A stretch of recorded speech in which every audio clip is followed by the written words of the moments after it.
Cíntia Michel está na área. E na área comigo hoje está a Carol Toledo. Ela que é integradora e facilitadora do potencial humano e das relações. Tem uma vivência internacional em diversos países da América Latina, trazendo uma abordagem única e global para o seu trabalho. Formada em Direito, mergulhou de cabeça no universo do desenvolvimento humano, construindo relações impactantes em equipes culturalmente diversas. Com mais de 16 anos de experiência como consultora e coach, aplica em seus workshops e jornadas conceitos inovadores, como cultura saudável, gestão integral, complexidade e transformação cultural. Carol, seja muito bem-vinda. Obrigada, Cíntia. A gente ensaiou demais, né? Esse encontro, por fim, ele aconteceu. É né? verdade. As coisas acontecem na hora que tem que acontecer, né? É verdade. Não adianta a gente querer forçar nada. Super obrigada, é uma honra estar com você.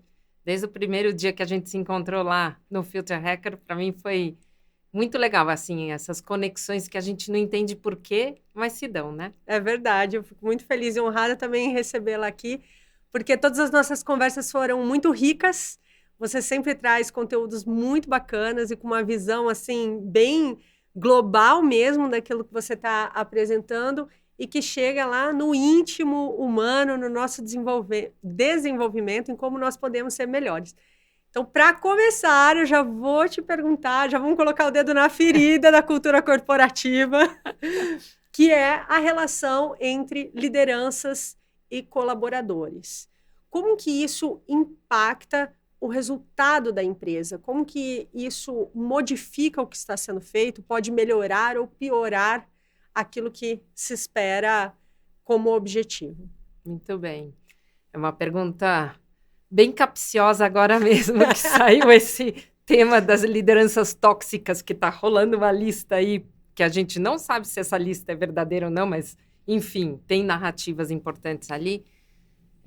E, para mim, eu trabalho há muitos anos com essa questão da qualidade das relações. E eu acredito demais que a qualidade das relações impacta o nosso resultado. O resultado não vai ser nem maior, nem menor do que a qualidade das relações que a gente tem para poder elaborar aquele resultado e chegar naquele resultado. Então, e quando a gente está falando de ambiente corporativo, a qualidade da relação entre os líderes e os colaboradores é muito importante para obter os resultados da organização, né?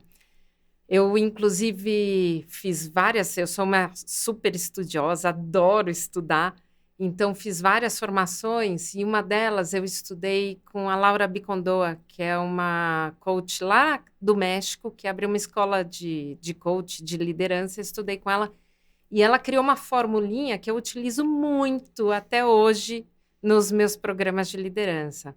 Ela fala, relação é igual a resultado, né? Então, quando eu falo isso, as pessoas falam, uau, né? Nunca tinha pensado. Porque a gente, normalmente, o que a gente faz quando a gente quer melhorar alguma coisa? A gente vai lá, olha o resultado. Tá certo, a gente olhar o resultado, a gente olha os indicadores, então, satisfação do cliente, se aumentou minha venda, se eu estou entre os top 10 do mercado que eu faço parte. Mas a gente esquece que do outro lado existe essa relação, né, que produz esses resultados. Eu digo, sempre por trás de um resultado, tem pessoas que fizeram esse resultado acontecer, né? A questão é o como. Então, se eu olho para o como faz esse resultado acontecer, eu entendo que eu posso melhorar as relações. Inclusive, tem um exercício que eu sempre pratico com as pessoas que estão comigo, que eu falo, gente, está tudo bem, né? Eu sei que o foco das empresas é o resultado, né? E sempre vai ser, né? Mas a gente não pode olhar só para isso. A gente tem que olhar para os índices de relação, né? Então, Gostei disso. Índices de relação. De relação. Fala mais sobre isso. Vou falar mais. Então, a ideia, inclusive, os nossos ouvintes, eles podem usar essa mesma formulinha, esse mesmo exercício para coisas nossas práticas do dia a dia, né? Então, esse índice de relação, o que é? É assim, eu tenho um resultado que eu tenho hoje que eu gostaria de melhorar, né? melhorar em porcentagem, em número, em posicionamento, o que é que seja, né? Aí eu passo para o outro lado, eu falo, gente, pega uma folha, super simples esse exercício, uma folha em branco, divide no meio, na vertical. Do lado direito são os seus resultados, do lado esquerdo são as relações que você pratica para poder alcançar esse resultado. E aí, olhando esse índice de relação, o que a gente faz? A gente começa a olhar assim, como é que eu estou fazendo meus pedidos e ofertas? Como é que eu estou gerindo conflitos? Como é que eu estou fazendo gestão de erros? Como é que eu estou lidando e gerindo o risco?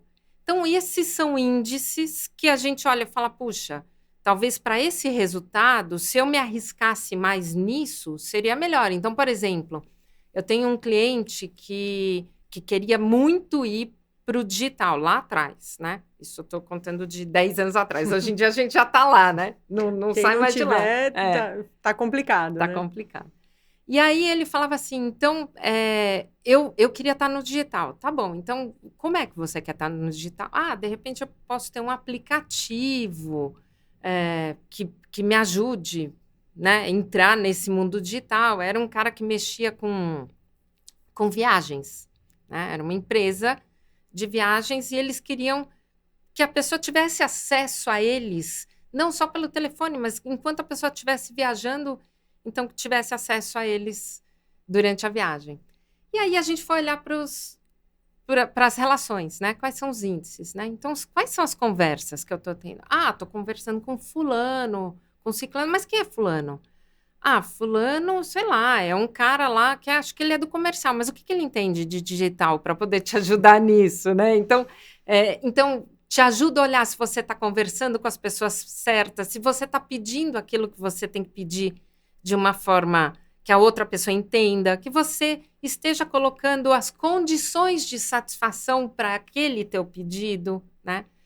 E aí a gente aprofunda um pouquinho mais, que é algo que eu trabalho muito com as lideranças. Quando a gente olha para os nossos índices de resultado, a gente tem que olhar como é que eu estou contribuindo individualmente para este resultado, né? E aí que está o pulo do gato.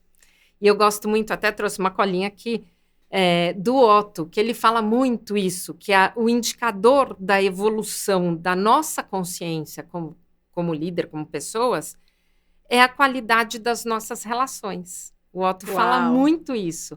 Então, a gente olha para essa questão da autoconsciência, eu entender quais são os meus medos, quais são minhas motivações, quais são os meus desafios, como é que eu lido com os meus pensamentos e com as minhas emoções, porque a partir deste lugar, eu com certeza vou conseguir me relacionar com o outro, entendendo o outro como um ser humano que também tem esses medos, essas motivações. Então, a nossa conexão, a nossa qualidade de relação entra num espaço que produz mais resultados, né? Porque a gente acaba criando um ambiente satisfatório para a gente trocar ideia, para a gente divergir com qualidade, para a gente desafiar o status quo, para a gente ser o nosso eu autêntico.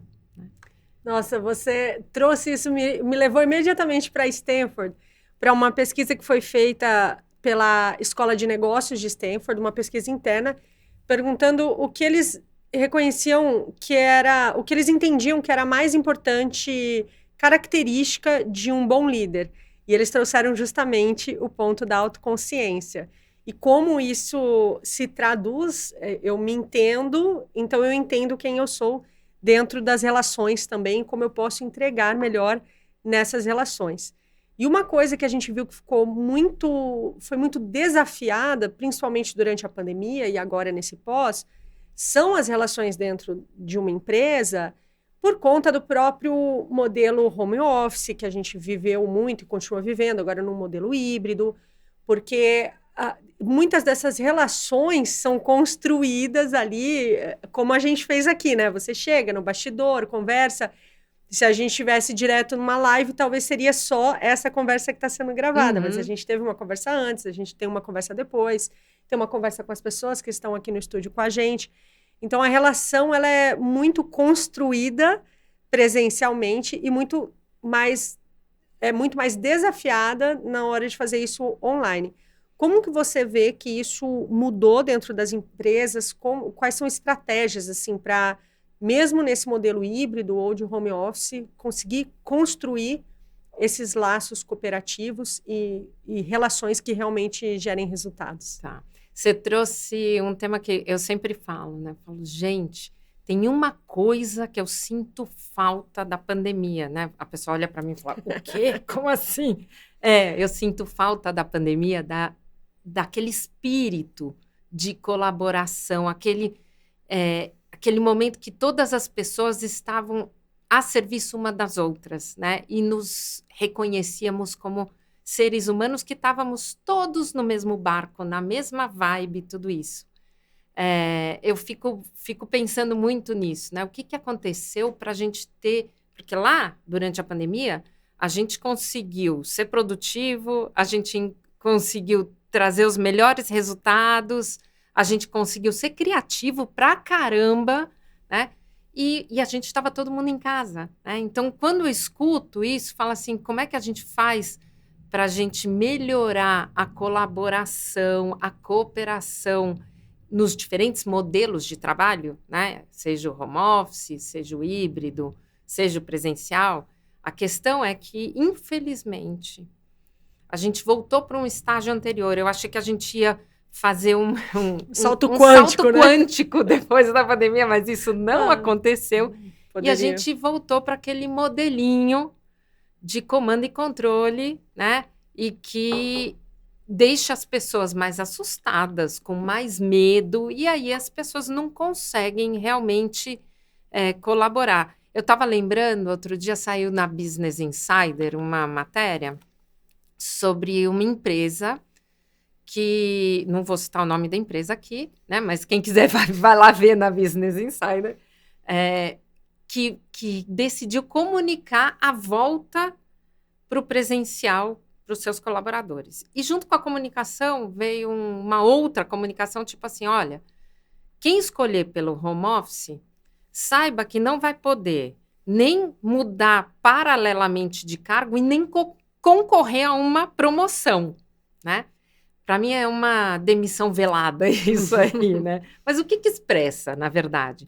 Está expressando um viés de controle e de proximidade, que eu acho que é o que impede os modelos de trabalho, seja ele presencial, no home office, no híbrido, que seja, de serem mais colaborativos. A gente não sabe colaborar.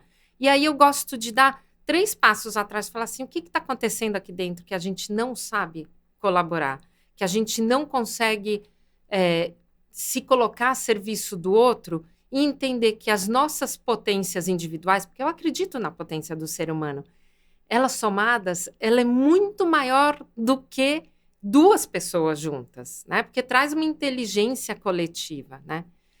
Faz uma sinergia, né? 1 mais 1 acaba ficando mais do que 2. Muito mais do que 2, né? Então, o que eu trabalho muito para poder trazer a colaboração para dentro do ambiente corporativo? Eu trago a cultura de confiança, que para mim é o que impede. A falta de confiança impede a gente de colaborar. E essa falta de confiança vem de onde? Para pensar. Já desde pequenininho, você falou que você tem uma filha de 11, né? Os meus eram pequenos, ainda pior ainda. A gente morou nos países da América Latina a vida toda e tinha, tipo, medalha para o melhor aluno, medalha para o que venceu a competição de matemática. Então, a gente sempre veio com essa vibe de que para eu ganhar e para eu ser o melhor, o outro tem que perder. Então, a gente está sempre olhando para que o outro não é alguém, né, com quem eu possa colaborar, porque eu tenho que vencer ele. E para eu vencer ele, eu vou ter que fazer ele perder.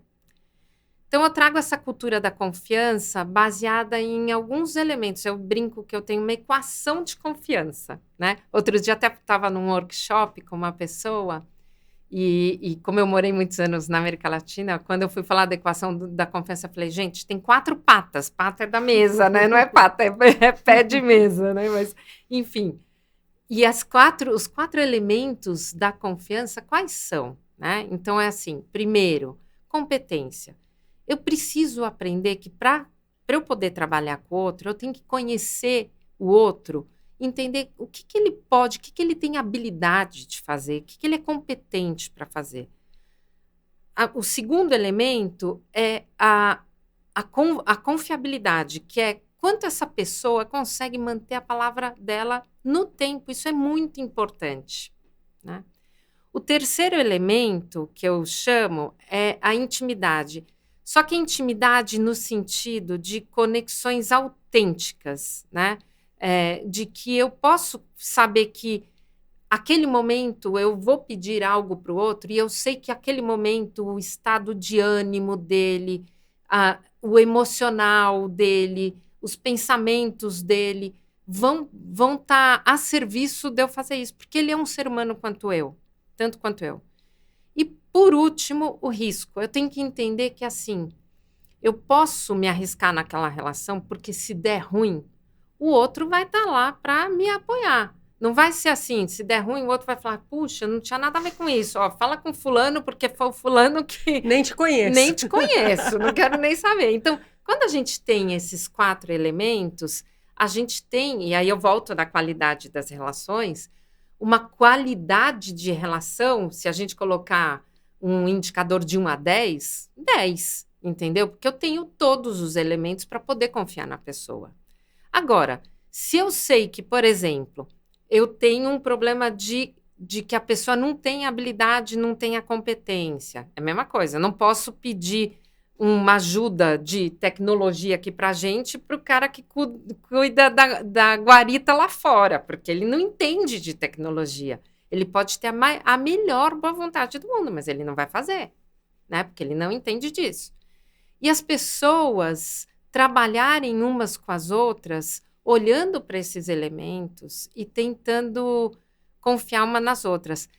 Eu tenho feito bastante dentro do mundo corporativo, e aí eu trago alguns exemplos, que é muito difícil quando você chega dentro do mundo corporativo, falar assim, vamos fazer um trabalho de colaboração aqui e de criatividade, e a pessoa já entra num lugar de autoproteção, falar, nossa, eu vou ter que me expor, né? Eu vou ter que falar sobre mim, não sei o quê.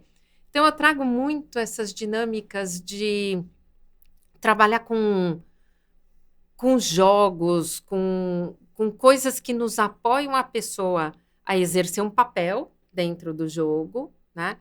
Mas que ela se coloca a serviço do jogo e ela colabora os papéis têm interdependência, então elas colaboram. E aí depois, quando você conversa sobre o assunto, como é que foi? O que funcionou? O que fluiu bem? O que vocês erraram? O que podia ter sido feito diferente? Aí começam a aparecer insights muito legais que a pessoa consegue levar para o dia a dia dela. Então, assim, a colaboração, assim como a confiança, ela é uma jornada, é uma construção diária. Não adianta eu chegar para você e falar assim, Cíntia, a partir de amanhã nós duas vamos fazer isso junto. Eu tenho que te conhecer melhor, né? Eu tenho que abrir esse espaço relacional. Eu tenho que criar essa conexão, né? Aí, falamos juntas. Essa laço. Conexão que não... Que se não tiver, não tem resultado, né? E isso vem muito de encontro com o que a gente tem vivido de transformação cultural, né? A gente vê, você mencionou a competição, eu sempre penso muito nisso, né? A gente fala de vantagem competitiva e vantagem cooperativa. Uhum. Porque quando a gente está... A competição, ela pode ser saudável se ela for... Eu estou buscando melhorar, eu estou buscando ser uma versão melhor de mim mesma. Então, não em relação a uma competição com o outro, eu ganho, o outro perde.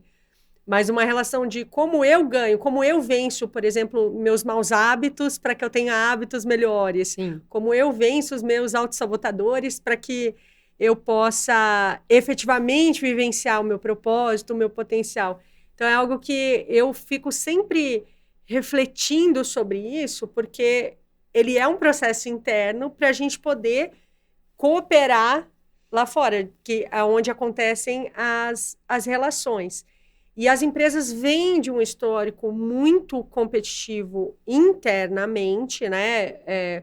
colocando mesmo os colaboradores, funcionários, como queiram chamar, para disputas internas, que podem até gerar bons resultados no curto prazo, mas talvez no longo prazo minem aquilo que poderia ser uma relação muito mais saudável. E essa transição, ela também é desafiadora, porque aí a gente não está falando nem de uma pessoa consigo mesma, né? A gente fazer a nossa transição interna já é difícil. Como é a gente fazer isso dentro, então, de uma corporação? Como você vê que isso tem acontecido em termos de desafios e algumas estratégias aí que podem ser usadas para girar essa chavinha da transformação cultural para a colaboração? Você sabe que eu não acredito nesses modelos de transformação cultural que fala assim, nós estamos hoje neste lugar e amanhã a gente quer estar nesse lugar, então a gente desenha aí uma jornada para chegar até lá. Eu acredito que a transformação cultural, ela vai acontecendo, sendo alimentada pelas narrativas das pessoas e pela própria cultura que vai se transformando ao longo do tempo. Então, é uma coisa lenta, né? E é uma coisa que demanda muito de quem comprou aquela ideia. É muito, muito importante. É assim, existe um chamado hoje. Existe um chamado de mercado. As empresas que não navegarem nesse novo mundo, que a gente nem sabe ainda como é que vai ser, elas não vão estar aqui para contar essa história o dia de amanhã, a história delas, né?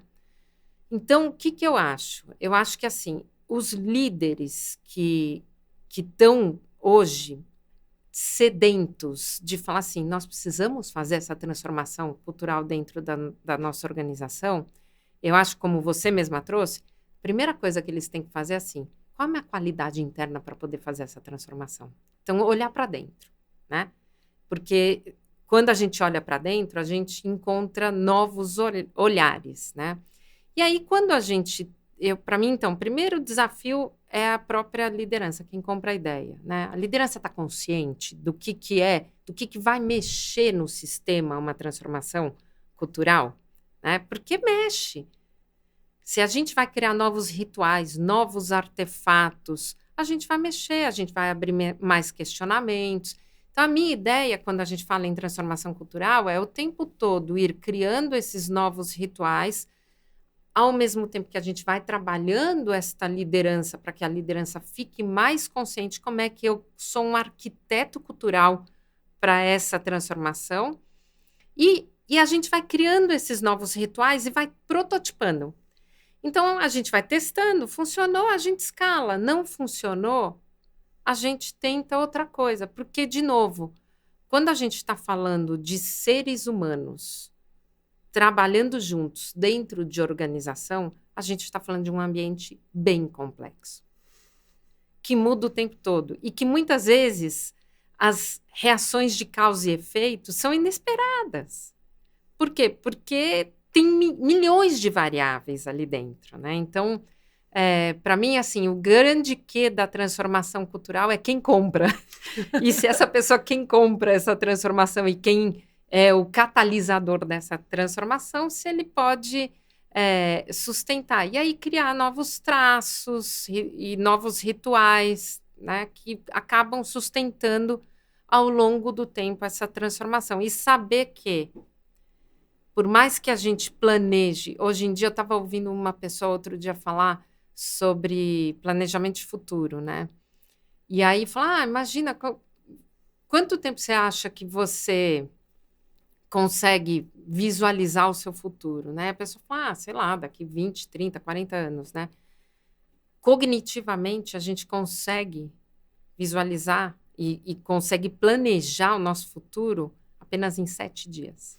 Então, quando a gente faz uma transformação cultural para falar, daqui 10 anos eu quero estar nesse lugar, então o que você está fazendo hoje, que já te dá elementos suficientes daquele lugar, né? Como é que você traz esse futuro para o presente? Para o presente. Nossa, isso é fantástico, porque é assim que a gente vai criando de forma gradual e constante a mudança, né? Não é no forceps, não é de um dia para o outro. Eu passei 4 anos liderando o Núcleo Vale do Silício do Grupo Mulheres do Brasil. E é um desafio imenso você liderar um grupo com pessoas tão diversas, com pessoas, inclusive desses 4 anos, acho que pelo menos 2 a gente estava ali durante a pandemia, então, de lugares diferentes. Estou falando em diversidades em todas as camadas. As pessoas, inclusive, estavam em pontos diferentes do planeta. Que legal. E isso sempre foi um desafio que eu encarei de uma forma muito positiva, um verdadeiro privilégio, porque é uma grande oportunidade de aprendizado. E dentro dessa experiência, eu buscava sempre fazer esse trabalho de humanização dessas relações, porque, para mim, a gente precisava ter essa conexão para que as coisas pudessem fluir. E como líder, eu sempre me colocava como uma guardiã dessa cultura, alguém que não só pelo exemplo exercer isso, mas também trazer as pessoas, criar um ambiente acolhedor para que elas possam fazê-lo. Claro que tem os seus desafios, não quer dizer, eu tive erros, eu tive acertos e fui aprendendo com a experiência. Agora, eu sou uma pessoa que gosta muito de conversar com as pessoas, de ouvir a história delas, de saber como, o que elas sonham, o que elas desejam, como elas querem contribuir. Então, este foi o caminho que eu usei para humanizar as relações dentro do grupo que eu liderava. Quero saber de você, Carol. Existem, porque talvez a gente possa ter uma liderança que não seja o perfil dela fazer por esse caminho. Talvez a pessoa fale, não me interessa o que você está fazendo além daqui. Só me interessa isso aqui que é o projeto que a gente está trabalhando. E então, para essa pessoa que não quer buscar esse quadro maior, essa visão maior desses vários ângulos do time, qual que é o caminho? Quais são as estratégias para poder humanizar as relações? Ótima pergunta. É um tema que eu tenho falado muito. É engraçado, né? Eu gosto muito de um livro de um autor que se chama Sudhanshu Pasul. Ele é indiano. Escreveu junto com Michael Chaves. Chama Rehumanizing Leadership. E ele conta logo no começo do livro, quando ele foi pesquisar sobre humanização de liderança, o Google só respondia desumanização. Olha só. Uau! Então, forte, já é um insight que você fala assim, né? E eu acho que tem muito isso. Eu acho que a gente, quando olha para os ambientes corporativos, né? E eu tive sempre o privilégio de olhar para o ambiente corporativo como um terceiro que está vindo de fora para contribuir melhor para as relações lá dentro. Então, você tem uma outra visão também. Mas quando você olha para esse ambiente corporativo, o que acontece? Você sente no ar que existe intimidade artificial. As pessoas estão lá para fazer o que elas têm que fazer, tratam bem umas às outras, porque é humano, né? A gente trata bem um ou outro, mas ninguém entra para esse lugar que você trouxe de o verdadeiro interesse genuíno no outro, em como é que eu posso contribuir com o outro, como é que a minha relação com o outro pode melhorar. Então, eu tenho trabalhado demais, e você trabalhou também fora do Brasil, eu também trabalhei muitos anos fora do Brasil, com diferentes culturas, né? Então, pegava líderes de diferentes lugares do mundo e que tinham o desafio de resolver problemas todos os dias e trazer soluções todos os dias para os problemas deles, de diferentes perspectivas. E aí, o que eu fui percebendo é que é isso. As pessoas, primeiro, não conseguiam ouvir a perspectiva do outro, porque o ambiente corporativo já era torto desde o começo, porque trazia aquelas pessoas que tinham backgrounds diferentes, histórias de vidas diferentes, tinham todo um arcabouço que daria perspectivas totalmente diferentes. E o que fazia? Vamos treinar essa pessoa para deixar ela dentro da caixinha, né? E aí fica todo mundo seguindo o mesmo modelinho, o mesmo padrão e tudo isso. E aí eu fui percebendo que existia um espaço ali. Falei assim, pera, como é que a gente faz para as pessoas ouvirem mais uns aos outros, né? E aí eu fui criando nos espaços relacionais ali, espaços de conversa.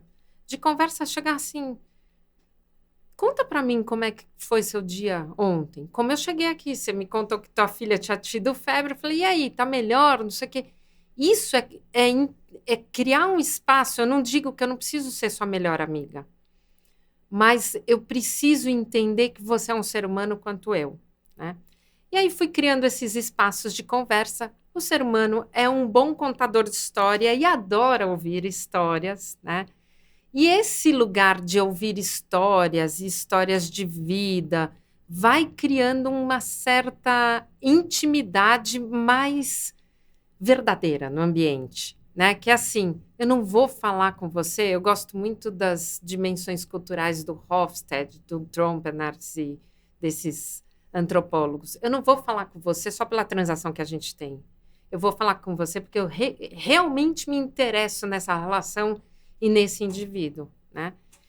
E aí a gente vai criando esse espaço para que as pessoas criem essa maior intimidade, se coloquem vulneráveis, e eu adoro a Brené Brown, e eu adoro o trabalho dela sobre vulnerabilidade, e é difícil quando você chega numa organização, você fala assim, olha, vamos fazer um trabalho, você chega para o RH que te contrata e fala, não, a gente vai trabalhar vulnerabilidade. Eles já acham que, tipo, nós vamos fazer as pessoas... Vai todo mundo chorar, né? Abraçar a árvore, chorar, vai ficar... Não é exatamente assim. Ser vulnerável é corajoso de ser você mesmo, ser autêntico, genuíno, né? Isso é ser vulnerável.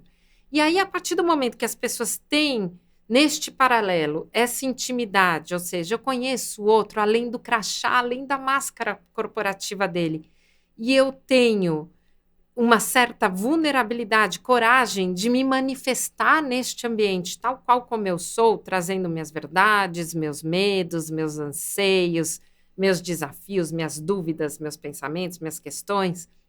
E aí, eu crio um espaço, que é o que a gente já falou aqui hoje, de confiança. E essa confiança, ela abre espaço para que a gente possa ter debates, porque o que a gente está fazendo o tempo todo numa organização? A gente está entrando em conversas que a gente está debatendo ideias. São negociações, né? Negociações Dentro da o tempo todo. própria organização, né? Negócio você não faz só com o cliente. Você está o tempo todo Exatamente. negociando ali posições em termos de, não, a gente vai mais para cá, a gente vai mais para lá, decisões do que vai ser feito com o recurso, com o tempo, quem vai Exatamente. fazer o quê, é tudo uma negociação, né? Tudo uma negociação. E aí a gente faz cria esse espaço para essas negociações acontecerem de uma forma mais saudável, né? E isso é muito importante porque a gente tem que entender o limite do outro, né? Eu acho que eu gosto muito do modelo das Vésigas, que quando você entende, eu consigo interagir com o outro, mas eu estou interagindo com o outro quando eu entendo o limite do outro e sei dos meus limites também, né? E aí você cria também um espaço para que exista uma maior divergência cognitiva. Chamar as pessoas para dar opinião, chamar as pessoas para falar sobre os erros, para trazer projetos para a gente aprender junto, né? Então, isso para mim é humanizar as relações. Isso se traduz em quê? Em segurança psicológica, que é o que a Amy Edmondson fala e que eu venho estudando faz muitos anos com diversos autores que eu sou apaixonada. Essencial, né? A gente fala muito sobre cultura de inovação, toda a vivência que eu tive no Vale do Silício, isso foi uma coisa que se destacou muito para mim.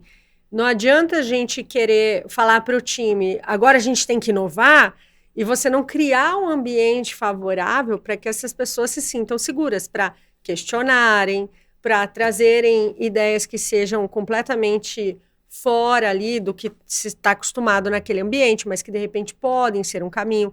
Também não quer dizer que toda ideia maluca é o caminho a ser tomado, tudo isso é para ser avaliado, mas as pessoas precisam ter essa liberdade, essa segurança de saber que elas podem se colocar, que elas podem, de repente, trazer um contraditório ali que pode ser complementar ao que está sendo dito, errar, porque isso faz parte do processo, o próprio Elon Musk diz, né? Se você não está errando, você não está inovando. Você está seguindo uma receita. E tudo isso precisa, a gente já falou de liderança, né? E essa liderança, ela faz essa gestão.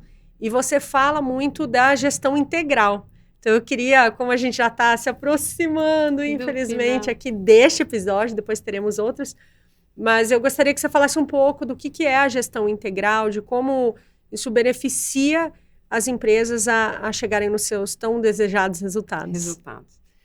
Então, a gestão integral, eu me inspiro muito no Marcelo, né? Eu trabalho hoje em dia com ele na XI, e foi lá que eu bebi da fonte, né? Para poder trabalhar com isso. A gestão integral é essa gestão olhando para 3 pilares que são interdependentes e interconectados. Então, o pilar do indivíduo, então, entender como é que esse indivíduo se motiva, como é que eu melhoro o desenvolvimento vertical, ou seja, a qualidade humana desse indivíduo, para que ele tenha mais coragem, para que ele lide melhor com as suas emoções, para que ele lide melhor com a sua presença, com a sua qualidade de escuta, tudo isso. Trabalhar nas relações, então, trabalhar nas dinâmicas de poder que acontecem muito dentro das organizações e trabalhar também que a organização seja como se fosse um container para que essas relações aconteçam e para que o indivíduo evolua.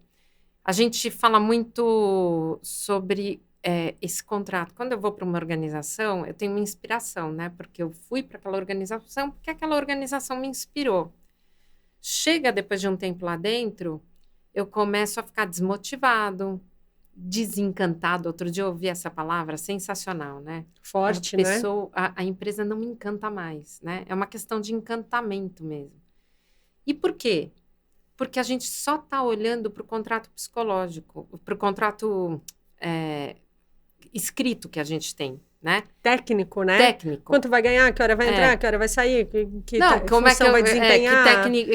Que técnicas que ele tem que desenvolver, como é que eu desenvolvo nele novas técnicas de finanças, de negociação, tudo, mas eu esqueço de que quem tem lá dentro, perto de mim, para trabalhar essas técnicas, tudo é um ser humano. Então, desenvolver o ser humano como ser humano, trazer para o ser humano aquilo que é dele, que é essa essência. A gente, conforme a gente foi entrando para o mundo corporativo, a gente se afastou da nossa essência.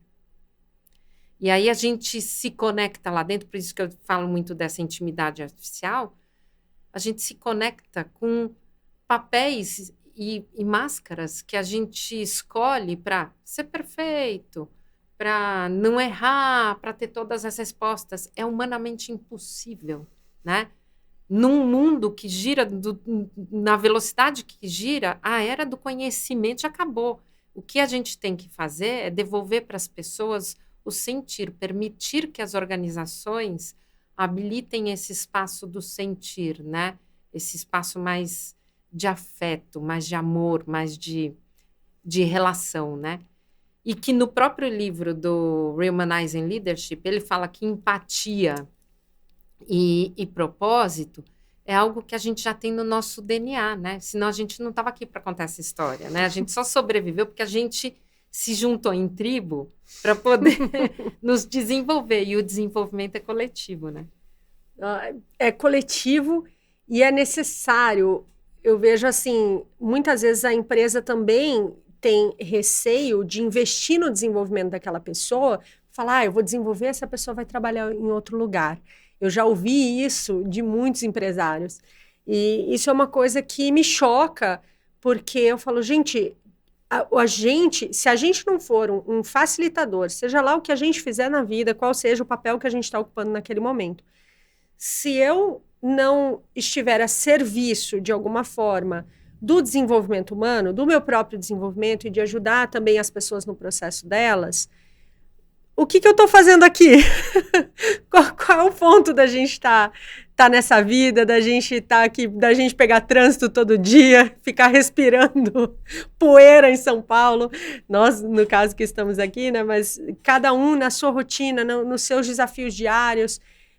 Qual que é o ponto, se não é a gente se desenvolver enquanto indivíduos, enquanto humanidade, a gente ajudar realmente a gente deixar a sociedade melhor do que aquilo que a gente encontrou. Eu vejo que esse é um caminho desejável e no ponto que a gente está do século XXI, assim, essencial realmente.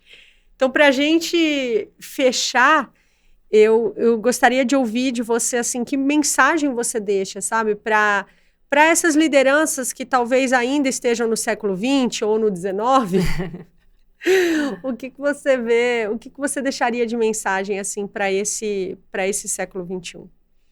Eu acho que a grande mensagem, todo mundo, eu não conheço ninguém, até hoje nunca conheci ninguém que não queira deixar um legado, né? Todo mundo quer deixar um legado, né? Que é a história do propósito. Então é assim, você vai ser lembrado não pelo que você fez, mas o como você fez e como aquele como tocou a alma das pessoas. Porque liderar é isso, é você desenvolver outros líderes. Você está apto a abrir mão de poder e de controle para poder desenvolver outras pessoas. Essa é a mensagem que eu quero deixar. E dá para ser mais humano, tá? Dentro das organizações. Eu já vi a gente, assim, ó, numa palestra, a plateia aplaudiu de pé, viu, Carol? Muito linda essa mensagem. Que ela toque o coração de vocês. Eu quero agradecer, Carol, muito obrigada pelo nosso papo. Você iluminou o nosso podcast, você trouxe mensagens que realmente tocam as nossas mentes, os nossos corações e nos fazem querer ser melhores. Então, a nossa melhor versão para a gente poder oferecer o nosso melhor para o mundo. Muito obrigada por ter vindo aqui hoje. Obrigada, Cíntia. Eu aprecio demais o trabalho que você está fazendo, porque é isso. Eu estava falando ontem com o Cadu Lemos, e eu falei, gente, a gente faz um trabalho de formiguinha, né?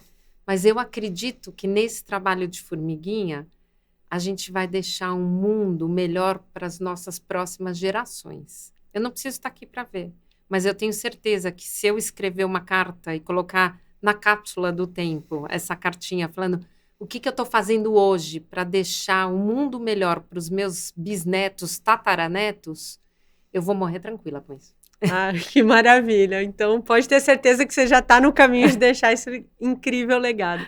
Muito obrigada, bom. Carol. E muito obrigada a vocês que assistiram, que acompanharam a gente até o final. A gente se vê no próximo episódio.